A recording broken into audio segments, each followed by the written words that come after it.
Part 8 की starting में Daisy नीचांग की मदद करने से मना करके चली जाती है। इट्स बिकॉज उसे ऑलरेडी पता चल गया था कि नीचांग के दिमाग में क्या चल रहा है। और प्रेजेंट में जी मैन डेजी को बताता है कि वो सारी लड़कियों को टेस्ट करता है उसे कॉन्सोर्ट बनाने से पहले, और उसने नीचांग को भी किया था बट वो उसमें फेल हो गई थी। तो डेजी जी मैन से पूछती है जब तुम किसी में भरोसा नहीं करते हो तो उन्हें कॉन्सोर्ट का टाइटल क्यों देते हो। और ये सुन के जी मैन के साथ हम एक फ्लैशबैक में चले जाते हैं जहाँ रीज एंड प्रिंस जी मैन को एक कोठे में लेकर आता है और उसे एक लड़की को चूज करने को बोलता है। और जी मैन पहले तो हिचकिचाता है बट फिर एक लड़की को चूज कर लेता है और फिर उन दोनों का मेक आउट सीजन स्टार्ट होता है। और हम नेक्स्ट डे का सीन देखते हैं जहाँ जी मैन बहुत खुश होकर क्वीन के पास जाके उन्हें बताता है उसे रूम में यानी कि उसी कोठे वाली लड़की को कॉन्सोर्ट के रूप में चुनना है। और जी मैन कल की हुई सारी इंसिडेंट्स क्वीन को बता देता है और ये भी बताता है कि उसे रूमे से पहले नजर का प्यार हो गया है, जो सुन के क्वीन रूमे को कॉन्सोर्ट बनाने के लिए मान जाती है बट उसे इसके बारे में ध्यान से सोचने को बोलती है क्योंकि उसकी जिंदगी में बहुत सारी औरतें आएंगी और किस औरत का क्या मोटिव होगा वो जीमन नहीं जानता है और वो नहीं चाहती कि उसकी सच्ची फीलिंग्स को कोई भी ठेस पहुंचाए। बट जी मैन क्वीन को बताता है उसे यकीन है कि रूमे की फीलिंग्स उसके लिए जेन्युइन है। और हम कुछ वक्त के बाद का सीन देखते हैं जहाँ जी मैन का सब कुछ छीन चुका था, उसके फादर की डेथ हो गई थी बट फिर भी वो रूमे को आकर ये सारी बातें बताता है और उसे वादा भी करता है कि वो इस जगह से उसे निकाल के रहेगा। बट रूमे तो अंदर में सोच रही थी अब उसका क्या होगा और वो इस जगह से कैसे निकलेगी। रूमे के रिएक्शन से तो लग रहा था वो बस जी मैन को यूज कर रही है यहाँ से निकलने के लिए। और फिर जी मैन कुछ पैसे और ज्वेलरी लाकर उस कोठे की मालकिन को देता है रूमे की आजादी के लिए, बट वो इतने कम पैसे के लिए रूमे को छोड़ने से इनकार करती है। तो जी मैन रूमे को देखने के लिए उसके रूम जाता है जहाँ वो देखता है वो किसी और आदमी के साथ मेक आउट कर रही थी। और जी मैन को भी समझ आ जाता है कि रूमे उससे प्यार नहीं करती है और रूमे उस आदमी से जी मैन का इंट्रोडक्शन करवाती है।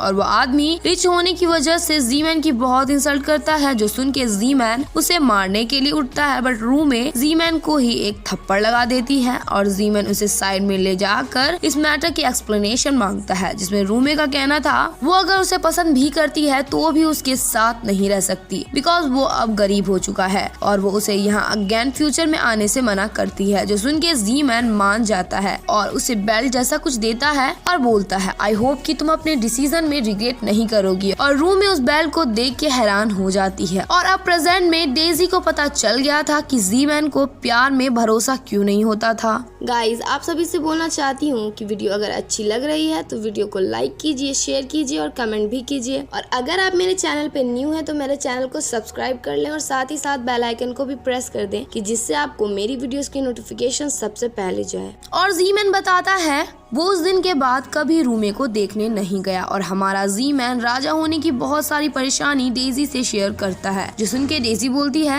राजा होना सच में आसान नहीं है। बट जी मैन बोलता है अब मेरे पास तुम हो तो इतना भी मुश्किल नहीं हो रहा। और दोनों बात करते करते झगड़ा करने लगते हैं। तभी वहाँ सारी कॉन्सर्ट्स आती है जो कि जी मैन को ग्रीट करती है बट जी मैन और डेजी उन सबको देखने के बजाय एक दूसरे में ही बिजी थे। और नेक्स्ट सीन में हम डेजी को सारी कॉन्सर्ट्स के साथ देखते हैं जहाँ वो उन सबको लालच दे के उनका काम छोड़ने को बोलती है बट उनमें से कोई भी अपना काम छोड़ के नहीं जाना चाहती थी क्योंकि उनके हिसाब से ये लाइफ उनके लिए परफेक्ट थी और काम छोड़ के जाने की वजह से उनकी रेपुटेशन भी खराब हो सकती है। और उनका जवाब सुनकर डेजी को गुस्सा आने लगता है क्योंकि बेचारी ने बहुत मेहनत से ये प्लान बनाया था। और उन सब लड़कियों के जाते ही डेजी जिया को बोलती है ये लड़कियां 3 दिन में खुद मेरे पास आएंगी ये काम छोड़ने के लिए, तुम देख लेना। और कुछ वक्त बाद ही डेजी एक कॉन्सर्ट को एक लड़के के साथ मेक आउट करते हुए पकड़ लेती है और वो कॉन्सर्ट बोलती है कि वो महल छोड़ के चली जाएगी बट डेजी उसे राजा को धोखा देने के लिए जुर्म में जहर पीने को देती है। और कोई बचने का रास्ता ना देखते हुए वो कॉन्सर्ट वो जहर पी लेती है और इसी तरह डेजी बाकी सारे कॉन्सर्ट को अलग अलग तरीके से पकड़ लेती है। और मॉर्निंग होते ही बाकी बची हुई कॉन्सर्ट जीमन का ऑफर एक्सेप्ट करके महल से चली जाती है। और हम देखते हैं जिया कॉन्सर्ट जिन को एक जड़ी बूटी खिला के जिंदा कर देता है। इसका मतलब डेजी ने उसे जहर नहीं दिया था और जिया उसे उसके लवर के साथ इस सिटी को छोड़ के जाने को बोलता है और इसी तरह डेजी और जीमैन का प्लान सक्सेस होता है और सारी कॉन्सोर्ट खुद महल से चली जाती है और इन दोनों का रोमांस चालू था, जहाँ डेजी बोलती है मुझे अपनी चीजें शेयर करना बिल्कुल पसंद नहीं है, जिसमें जीमैन बोलता है ठीक है, अब से मैं वादा करता हूँ कि मेरे इस दिल में तुम्हारे अलावा और कोई औरत नहीं आएगी। और ये सुन के डेजी स्माइल करने लगती है और हम नेक्स्ट डे का सीन देखते हैं जहाँ जीमैन क्वीन के साथ था और जीमैन को एक मैसेज आता है कि वेस्ट एंड गॉडेस ट्राइब के लोग उनके सिटी आ रहे हैं और ये बात जानते ही जीमैन अच्छे कुक्स और डिविनर्स को उसके पास बुलाता है और क्वीन उससे नी चांग को जेल से निकालने को बोलती है क्योंकि वो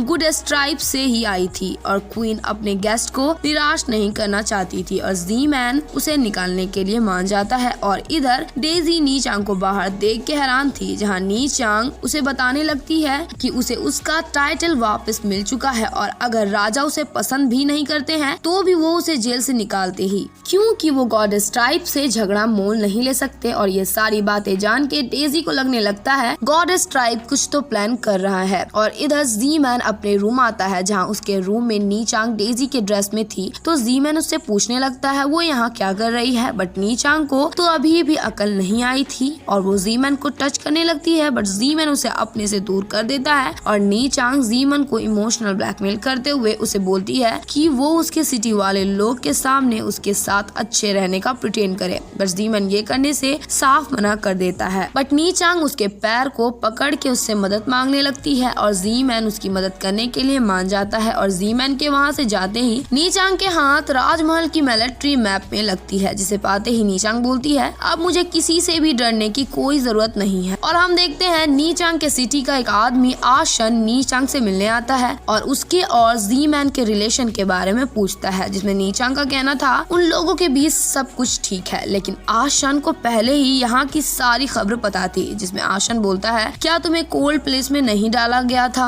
हमने तुम्हें यहाँ मजे करने के लिए नहीं भेजा था, अगर तुम हमारे लिए कुछ बेनिफिट नहीं कर सकती हो तो तुम्हारा यहाँ रहने का कोई फायदा नहीं है। बट नी चांग बताती है कि उसके पास एक सीक्रेट वेपन है और वो आशन के कान में कुछ बोलती है जो अभी हमें बताया नहीं जाता। और इधर आशन गार्डियन को मिलिट्री मैप लाकर देता है, जिसे देख के गार्डियन बहुत ही खुश होती है और वॉर स्टार्ट करने के बारे में बोल के जोर जोर से हंसने लगती है। और इधर हम लोग नी चांग को देखते हैं जो स्टाइल मार के नहा रही थी और दूर से एक लड़का मास्क लगा के था, वो सारे गार्ड्स को मार कर बेहोश कर देता है और नी चांग के पास आकर एक कपड़े से उसका गला दबाने लगता है और कंटिन्यूअसली ऐसा होने की वजह से नी चांग की उसी वक्त मौत हो जाती है और वो लड़का एक सुसाइड नोट वहाँ छोड़कर नी चांग को ऐसे लटका देता है जैसे कि मानो उसने सुसाइड किया हो। और इधर जिया आकर जीमैन को नी चांग की मौत के बारे में बताता है, जो सुन के जीमैन हैरान ही रह जाता है। तभी वहाँ डेजी आकर उससे पूछती है कि कुछ हुआ है क्या, बट जीमैन उसे कुछ नहीं बताता। और इधर ग्रेट हॉल में एक गार्ड आकर बताता है गुडेस्ट ट्राइब बाहर सोल्जर्स लेकर खड़े हैं और एक्सप्लेनेशन मांग रहे हैं। तभी वहाँ आशन सोल्जर्स के साथ आता है और नी चांग की मौत को लेकर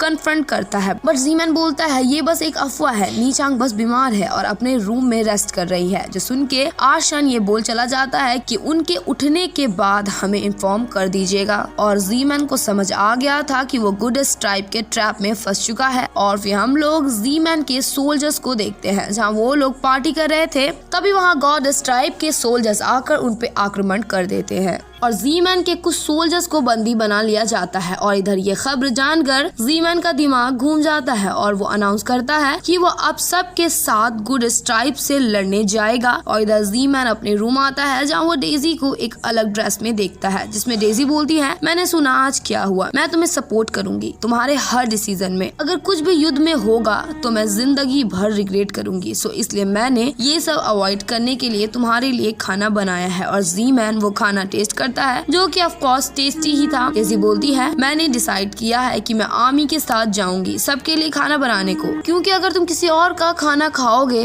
तो बीमार पड़ जाओगे। बट जीमैन उसके इस डिसीजन से साफ डिसएग्री करता है, बट डेजी का कहना था मरेंगे तो साथ में ही मरेंगे और जीमैन उसे भी साथ लेकर जाने के लिए मान जाता है। एंड देन वो दोनों एक दूसरे को हग करते हैं और हम मॉर्निंग का सीन देखते हैं, जहाँ जीमैन की आर्मी तैयार थी युद्ध में जाने के लिए। तभी वहाँ क्वीन आकर उसे उसका ख्याल रखने को बोलती है और जीमैन अपनी माँ से ब्लेसिंग लेकर जाता है युद्ध की ओर। बट उनके रास्ते में वू और शाओ आ जाते हैं और शाओ भी जीमैन के साथ युद्ध में जाने बचाने के लिए यहाँ आया था। बट जी-मैन का कहना था वो बाद में मत रोना अपने फैसले से। बट वो शाओ और जी-मैन को अपना ख्याल रखने को बोलती है और शाओ भी जी-मैन के साथ युद्ध में जाने के लिए निकलता है। और इधर जब जी-मैन अपने सोल्जर्स को इतना घायल देखता है तो उसे बहुत ही ज्यादा बुरा लगता है। तभी उनकी नजर कुछ गार्ड्स में पड़ती है जो कि 2 कॉमनर्स को मारने के लिए लेकर जा रहा था। जी-मैन और डेजी आकर उन्हें रोकते हैं और बहुत समझाते भी हैं और जी-मैन उन कॉमनर्स से वादा करता है कि वो फाइट करके इंसाफ जरूर लाएगा और अगर कोई भी इस बैटल में मारा गया तो वो उसकी फैमिली की टेक केयर भी करेगा। सो इसलिए उनके साथ में काम करके उन सबको हराना ही होगा और अपने कंट्री को बचाना होगा। और ये सब सुन के सब मिलकर नारा लगाने लगते हैं कि हम मरते दम तक लड़ेंगे और इसी के साथ इस पार्ट की एंडिंग हो जाती है। There was a time when you had me falling to the ground like a king without a crown.